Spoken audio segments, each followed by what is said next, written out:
एक बार की बात है, किसी गांव में रोहित नाम का एक नौजवान रहता था। रोहित बहुत ज्यादा गरीब था। रोहित समंदर से मछलियाँ पकड़कर उसे बेचने का काम करता था। इसी तरह एक दिन रोहित समंदर में मछलियाँ पकड़ रहा था कि तभी अचानक उसके जाल में 7 रंग बिरंगी मछलियाँ फंस जाती हैं। लेकिन अगले ही पल वो सारी मछलियाँ जोर जोर से रोने लगती हैं। मछलियों को यूँ रोता हुआ देखकर रोहित को बड़ी हैरानी होती है। तभी उसमें से एक मछली रोहित से कहती है, सुनो नौजवान, हम सातों परी देश की सिंड्रेला परियां हैं। हम वहाँ की राजकुमारियां हैं। एक जादूगर के श्राप की वजह से हम सभी मछलियां बन गई हैं। अगर तुम हम सातों से शादी कर लोगे तो हम सातों बहनें अपने असली रूप में आ जाएंगी। मेहरबानी करके हम सातों से शादी कर लो नौजवान, प्लीज हमारी मदद करो। उस मछली की इतनी अजीब सी बात सुनकर रोहित को बड़ा ताज्जुब होता है।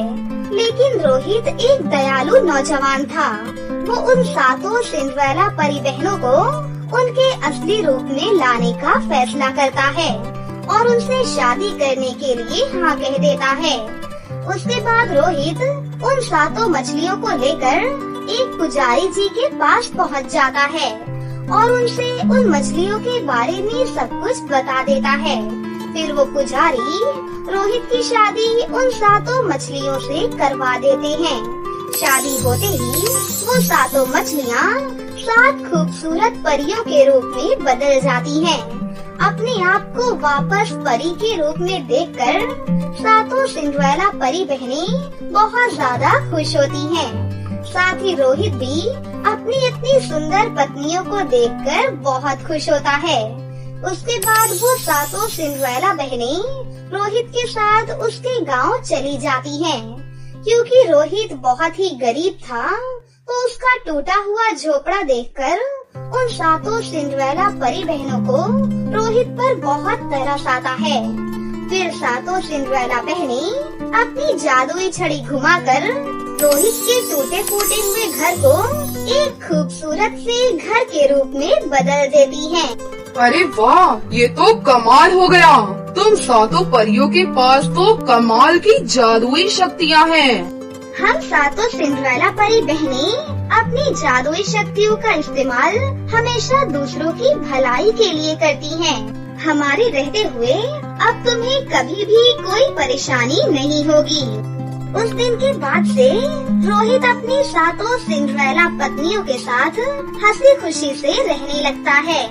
इसी तरह एक दिन वो सातों सिंड्रेला परी बहनें गांव की सैर कर रही थी कि तभी वो देखती हैं कि गांव का दुष्ट जमींदार कुछ गरीब किसानों पर अत्याचार कर रहा है। चलो जल्दी से मेरे पैसे वापस निकालो, वरना मैं तुम सबकी खाल खींच लूंगा। माफ करिए सरकार, इस वक्त आपको देने के लिए हमारे पास फूटी कौड़ी भी नहीं है। दूसरी तरफ खेतों की फसल भी ठीक नहीं हुई, इसीलिए हम आपका कर्जा नहीं चुका सकते।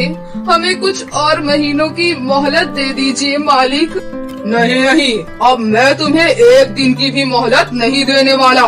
अगर अभी के अभी तुमने मेरे पैसे नहीं दिए तो मैं तुम सबके घरों पर कब्जा करके तुम्हें गांव से बाहर निकाल दूंगा। जमींदार की इस तरह की बातें सुनकर उन सातों सिंड्रेला परी बहनों को उस पर बहुत गुस्सा आता है और वो सातों उसे सबक सिखाने का फैसला कर लेती हैं। तभी एक सिंड्रेला परी अपनी जादुई छड़ी घुमाकर जमींदार के हाथ में मौजूद डंडे को एक सांप के रूप में बदल देती है।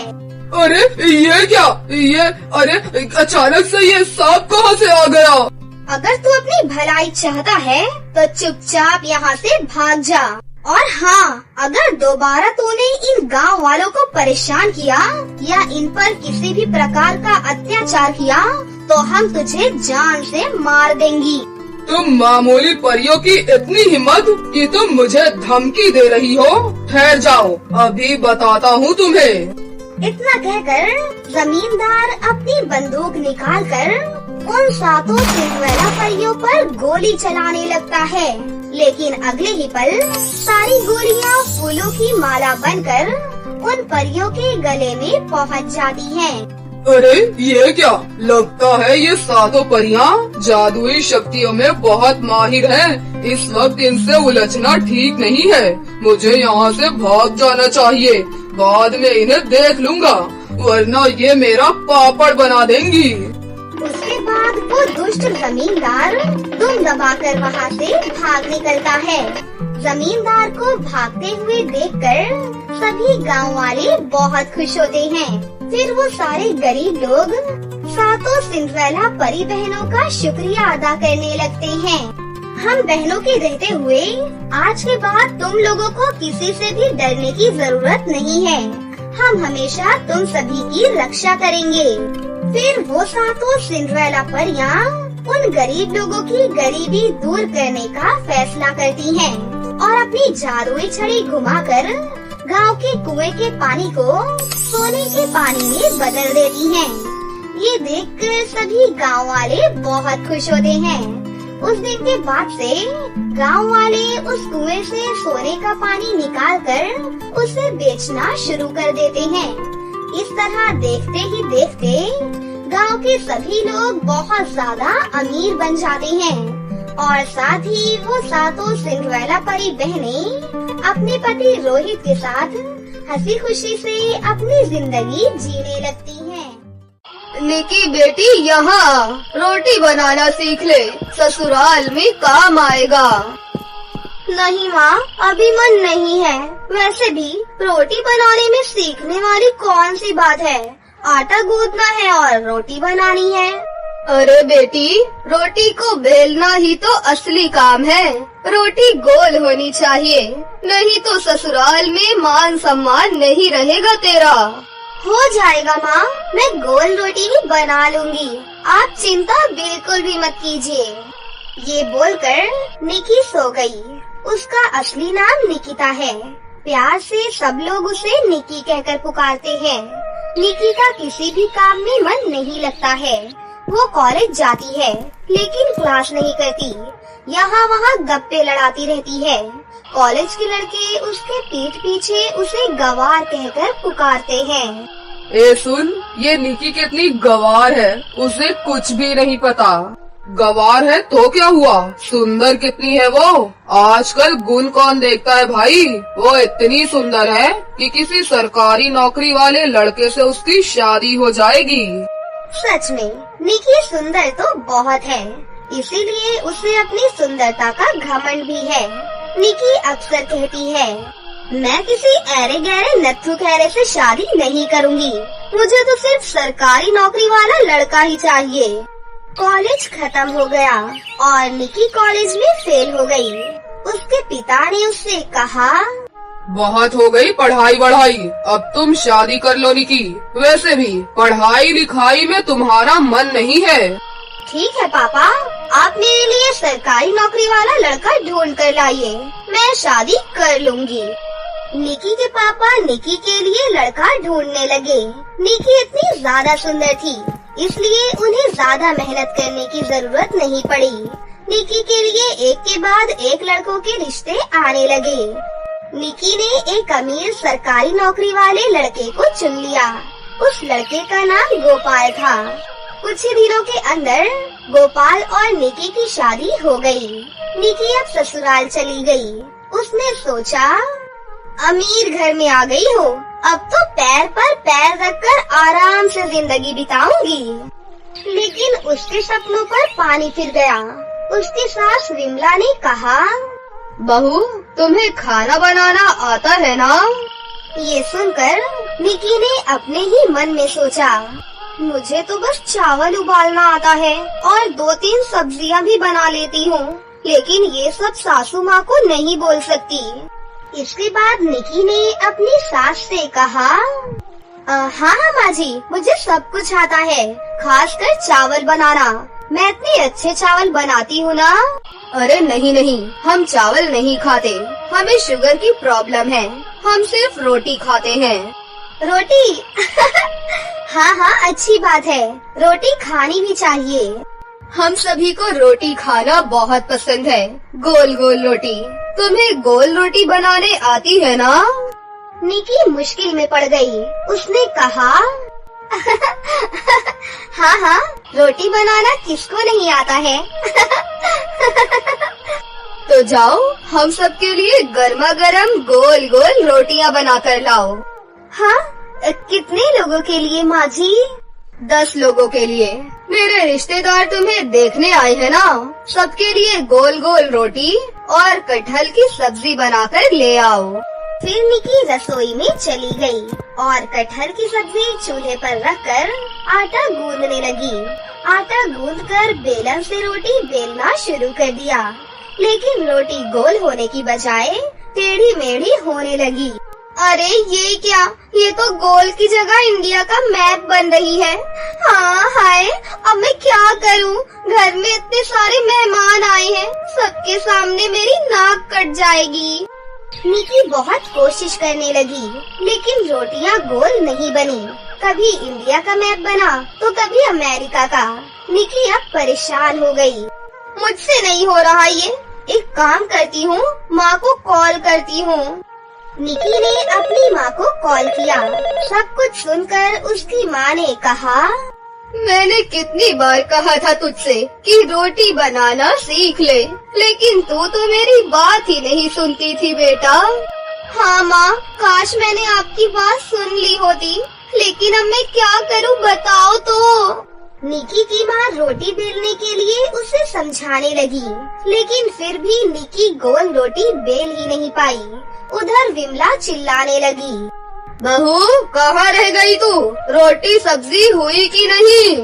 हाँ माँ जी, हो गई है। निकी ने कटहल की सब्जी और रोटियां लाकर सबके सामने रख दिया। रोटियां देखकर सब लोग गले फाड़ फाड़ कर हंसने लगे। ये रोटी है। ऐसी रोटी तो मैं बचपन में बेलती थी, बहू को रोटी बनानी नहीं आती। ये कैसी बहू लाई है विमला, गोल रोटी ही नहीं बना सकती तो घर कैसे संभालेगी ये?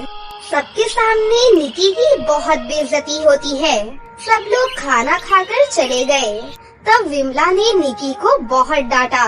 फिर डांट खाकर निकी रोती हुई अपने कमरे में चली गई। वहाँ उसका पति गोपाल भी उसे उल्टा सीधा सुनाने लगा। अगर तुम पहले ही बता देती कि तुम इतनी निकम्मी हो तो तुमसे शादी ही नहीं करता मैं। कल मेरे दोस्त आने वाले हैं तुम्हारे हाथ की रोटियां खाने। कल भी मेरी इज्जत मिट्टी में मिल जाएगी। नहीं नहीं, आप चिंता मत कीजिए, मैं गोल रोटी बना लूंगी। लेकिन कैसे? सुनो निकी, अगर कल रोटी गोल नहीं बनी ना तो मैं तुम्हें वापस मायके छोड़ आऊंगा। निकी को रात भर नींद ही नहीं आई। वो बस गोल रोटी कैसे बनाया जाए ये सोचने लगी, लेकिन उसे कोई आइडिया ही नहीं मिला।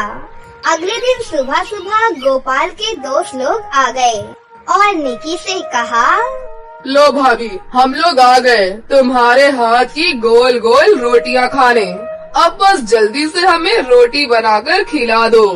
हाँ, क्यों नहीं, बैठो अभी लाती हूँ। निकी रसोई में आटा गूंदने के बाद रोटी बेलने लगी, लेकिन रोटी आज भी गोल नहीं हो रही थी। पास ही में निकी ने आटा गूंदने के बाद पेड़े बनाकर रख दिए थे। तभी उसका पैर फिसल गया और वो एक पेड़े के ऊपर बैठ गई। हे भगवान, सत्यानाश हो गया। निकी खड़ी हुई तो देखा कि वो जिस आटे के पेड़े के ऊपर बैठ गई थी वो पूरा गोल हो गया था। ये देखकर उसके दिमाग में एक आइडिया आया। अरे, मैं तो ऐसे ही गोल रोटियां बना सकती हूँ।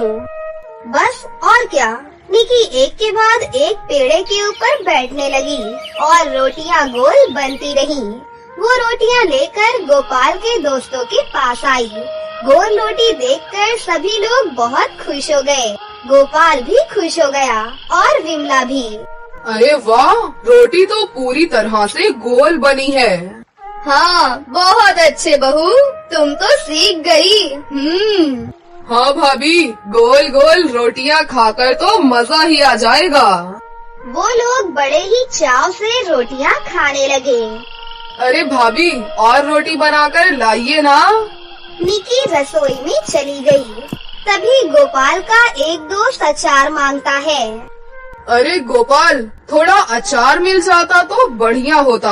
हाँ हाँ, तू रसोई से जाकर ले आ। जाकर भाभी को बोल दे, वो दे देंगी। वो लड़का उठकर रसोई के पास गया तो देखा निकी पेड़े के ऊपर बैठ कर रोटियां बना रही है। वो सभी को बुलाकर ले आया और सभी ने ये देख लिया। बहू, ये क्या कर रही हो तुम? ऐसे बनती है गोल रोटी? मुझे माफ कर दीजिए माँ जी, मुझे रोटी बनानी नहीं आती थी, इसीलिए तुम अपने पिछवाड़े से गोल रोटी बना रही हो। लानत है तुम पर, मेरे दोस्तों को ऐसी रोटी खिला रही हो तुम। बेटा, इसे अभी मायके छोड़ कर आ, ये हमारे घर की बहू बनने के लायक नहीं है। निकी बहुत रोने लगी, लेकिन गोपाल उसे लेकर उसके मायके चला आया और उसे वहाँ छोड़कर वापस चला गया। फिर निकी की माँ ने निकी से कहा, देखा बेटी, इसीलिए बड़ों की बात सुन लेनी चाहिए। मैंने तो तुझसे पहले ही कहा था कि रोटी बनाना सीख ले। मुझसे गलती हो गई माँ, मैं अभी सब सीख लूंगी। निकी ने अपनी माँ से गोल रोटी बनानी सीख ली और बाकी सब कुछ भी बनाना सीख लिया।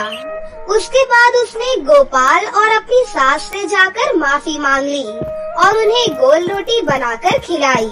गोपाल और विमला ने उसे माफ कर दिया और उसे फिर से अपना लिया। ऐसे ही गोल रोटी ने सबका दिल जीत लिया और इस दिन के बाद से निकी हंसी खुशी से अपनी जिंदगी जीने लगी। एक समय की बात है, किरण, शालिनी और शिल्पा तीनों ही बहुत अच्छी सहेलियां थी। वो तीनों एक ही गांव में रहती थी और उनका बचपन भी एक साथ ही गुजरा था और वक्त के साथ साथ तीनों ही बड़ी हो जाती हैं। जहाँ किरण बचपन से ही कपड़ों की अच्छी डिजाइन बनाती थी, वहीं शालिनी भी मेहंदी की बहुत अच्छी डिजाइन बना देती थी और उन दोनों को देखकर शिल्पा के सर पर भी फैशन डिजाइनर का शौक चढ़ जाता है। अरे, मैं बनूंगी अच्छी फैशन डिजाइनर और ये दोनों तो गांव की गरीब गंवार लड़कियां हैं। इन लोगों के पास इतना पैसा कहाँ कि आगे की फैशन डिजाइनर का कोर्स कर सकें। शिल्पा के पिता एक बहुत बड़े बिजनेसमैन थे, इसलिए उसके पास बहुत पैसा था और इसी वजह से शिल्पा में बचपन से ही बहुत ही ज्यादा घमंड था। और वहीं किरण और शालिनी बहुत ही गरीब थी, इसलिए वो लोग अपने आगे की पढ़ाई करने के लिए शहर नहीं जा सकती थी। वहीं शिल्पा शहर जाकर एक बड़े से कॉलेज में फैशन डिजाइनर का कोर्स करने लगती है। ऐसे ही एक दिन किरण के भैया ऋषि उससे कहते हैं, मेरी प्यारी बहन किरण, अब तेरी शादी की उम्र हो गई है, इसलिए अब मुझे तेरे लिए लड़का ढूंढना होगा। नहीं भैया, मुझे अभी शादी वादी नहीं करनी। मुझे तो अभी अपनी जिंदगी में बहुत कुछ करना है। एक अच्छी फैशन डिजाइनर बनना है और शहर जाकर बहुत सारे पैसे भी कमाने हैं। अरे बहन, ये सब अमीरों के चोचले हैं। हम गरीबों को ऐसा सपना देखने का हक नहीं है। तेरी दोस्त शिल्पा बहुत अमीर है, इसलिए वो अपने सपनों को पूरा करने के लिए शहर चली गई है। लेकिन तेरे भैया के पास इतने सारे पैसे नहीं हैं कि वो तुझे शहर भेजें। तो क्या हुआ भैया, अगर इंसान के अंदर टैलेंट हो ना, तो वो कहीं भी रहकर कुछ भी कर सकता है। ऐसे ही शालिनी गांव की एक शादी में औरतों को मेहंदी की डिजाइन लगा रही होती है। तभी एक औरत शालिनी से कहती है, अरे वाह शालिनी, तुम तो बहुत सुंदर मेहंदी की डिजाइन लगाती हो।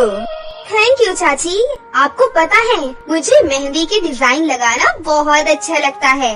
देखना, एक दिन मैं बहुत बड़ी डिजाइनर बनूंगी और मेरे डिजाइन लाखों में बिकेंगे, लाखों में।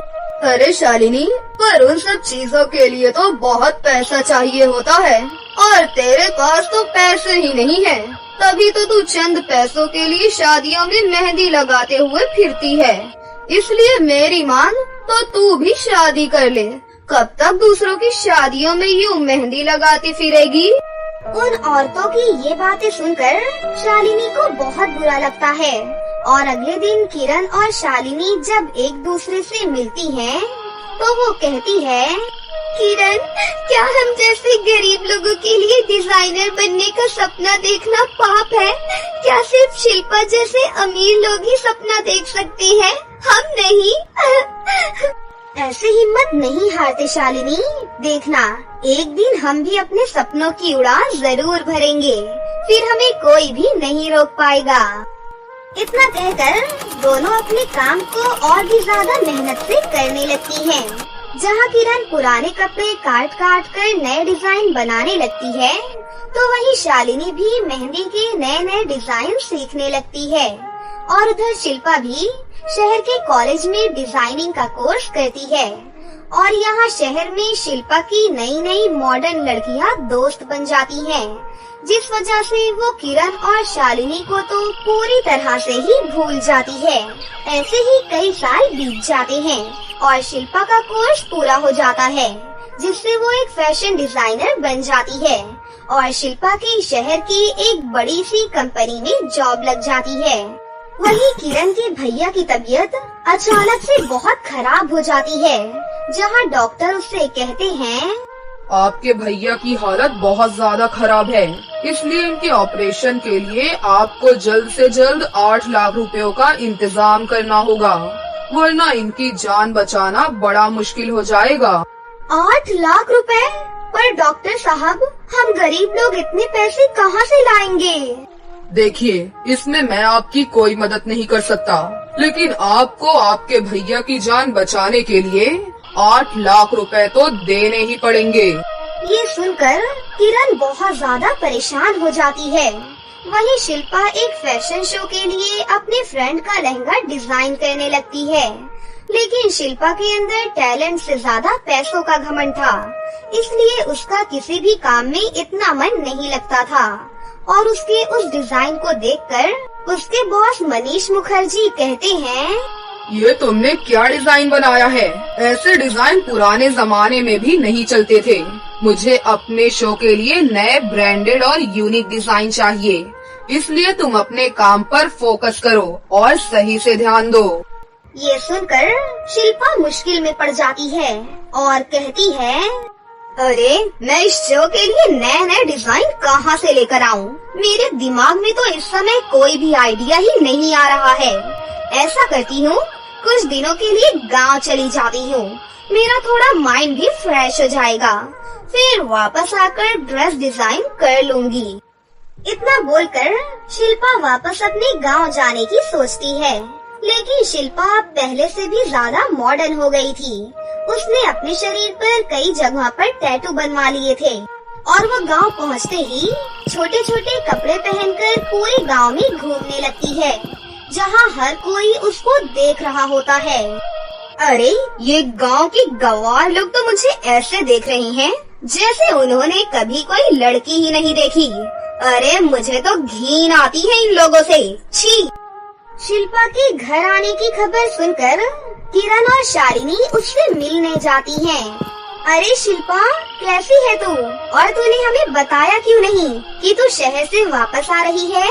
हम तुम्हें स्टेशन पर लेने आ जाते ना। तुम लोगों को बताकर भी क्या फायदा?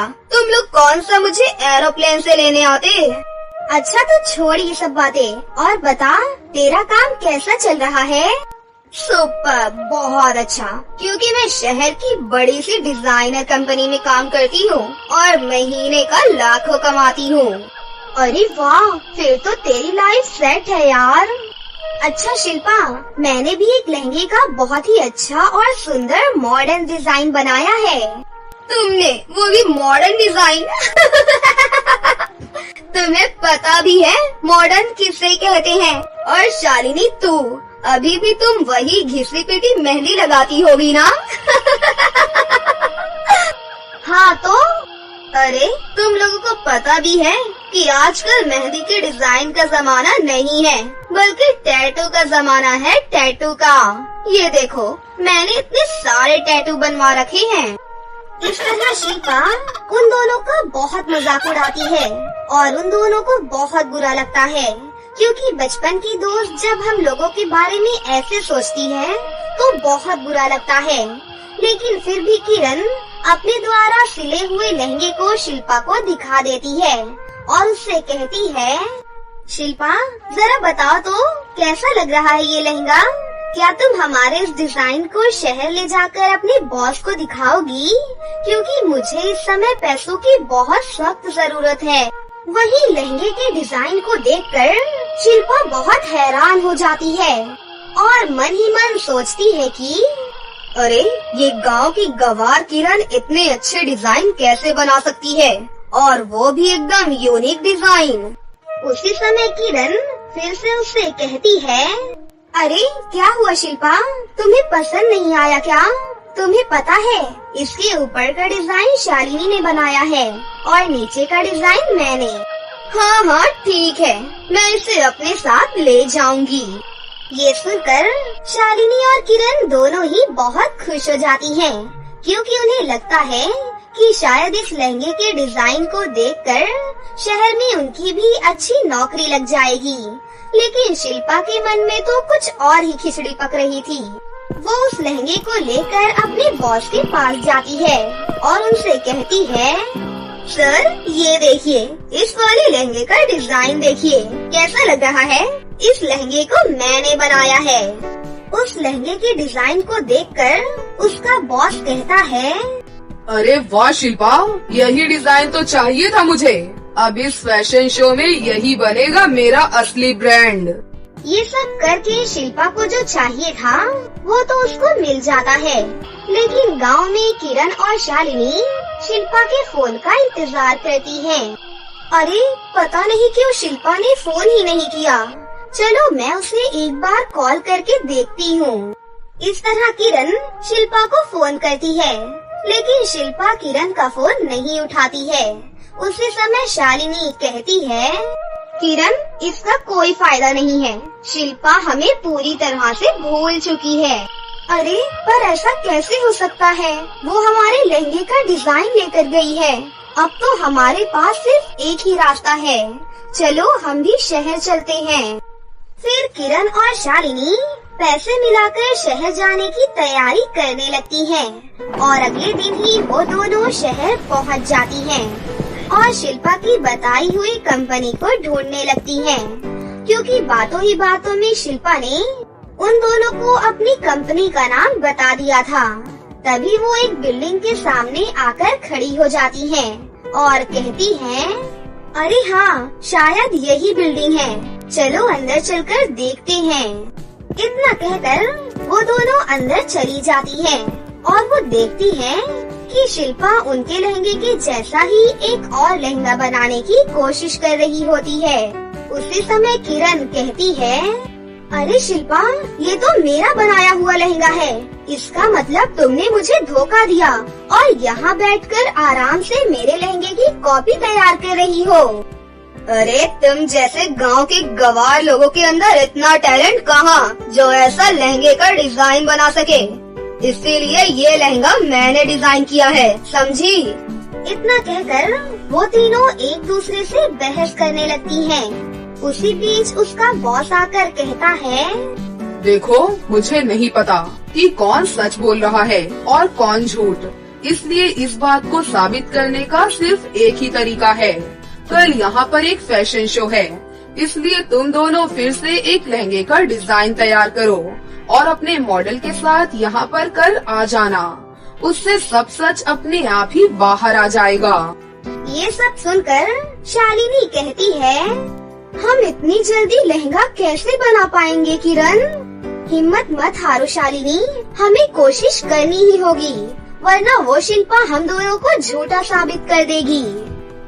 इतना कहकर किरण और शालिनी पूरी रात बैठकर लहंगा डिजाइन करने लगती हैं और सुबह तक लहंगा पूरी तरह से तैयार हो जाता है और मॉडल के बदले किरण उस लहंगे को खुद ही पहनकर ऑफिस के बाहर पहुंच जाती है।